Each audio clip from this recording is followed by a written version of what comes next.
Hey folks, so here with my colleague Cam today, and he's been kind of complaining that when he does a pull-up, when he does a pull-up or pull-down exercise, he gets some pain in the inside of the elbow. And when I kind of palpate around where that hurts, kind of lights up at the little right there. Yeah, lights up at the common flexor tendon coming from the medial epicondyle, and if I travel up to that medial epicondyle, it really lights up. So, Cam, history indicates, symptoms indicate, likely has golfer's elbow, or medial epicondylitis, or medial epicondylosis, or something else similar. And we have a bunch of approaches we can do with this. We can go with the standard massage therapy approach, strip it all out, go proximal, distal, proximal, the whole spiel, and then we can friction the tendon and ice it and realign the fascial fibers, although that does not do anything. Or, the realigning thing, the other stuff can be effective. Or we can work on kind of calming down the dysfunction. One of the tricks I like to use that's just is part of my treatment technique for this that I tend to find is effective is a modification of strain counter-strain technique. So relax your arm, let her fall there. And I'm going to hold on to the wrist so I can manipulate that and the forearm and dig my thumb in. Am I on the spot right there? Mm-hmm. And I'm going to flex the wrist. How's the pain? Good. Is it? Less. Yeah? Yep. Okay. And flex the elbow and turn in. What's the pain like now? Less. Is there any left? No. Okay.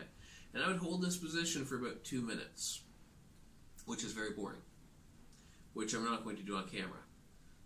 So let's pause that video for now. Okay, so we just held that for 2 ungodly boring minutes, which you didn't have to sit through. You're welcome.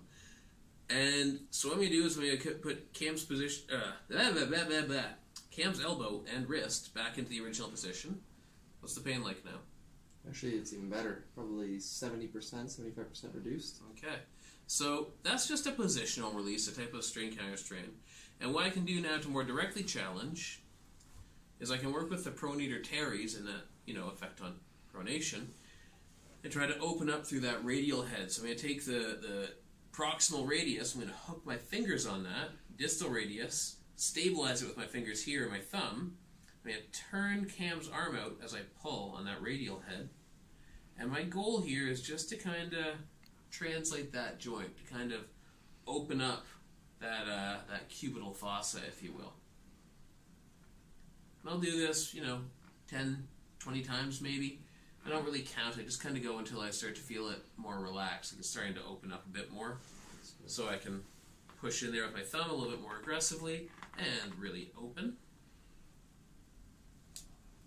You okay there? Oh, it feels good. Good.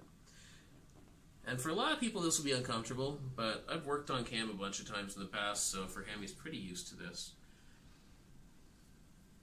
And here's one of those things, when you watch someone treating, they're like, oh yeah, this should cause you so much pain. No. Some treatments are uncomfortable, yes, but we're not going in there trying to murder our patients. Dead patients are counterproductive. This is a thing I have learned the hard way. We should delete that. But right now, I just want to get that radial head to feel a little bit more mobile in a controlled manner. Checking the posterior aspect, turning the other way. That probably feels great. Yeah. And this is also incidentally on the supinator. So my thumb is sitting on that supinator muscle. You'll notice I've started challenging supination and pronation. So for that golfer's elbow, wow, pretend I know what I'm talking about. For that golfer's elbow, instead of focusing on just the wrist flexion extension, I'm working on the accessory movements across the elbow. And this tends to get us a lot of quick and dirty effect, a lot of reduced pain that lasts for a while. And we can build on that and then challenge the linear structures. Imagine your nervous system is telling those linear structures, oh my god, fire like crazy. And they don't feel like they have a lot of support. What's that feeling like now? Like almost gone. Good. Okay, so I'm going to push right in. I'm going to create a stretch now. Mm-hmm. So imagine your nervous system is telling those linear structures, those long structures across the joint that are really powerful, to work like crazy. And imagine they're doing all the workload and the accessory structures that typically help them aren't contributing very well.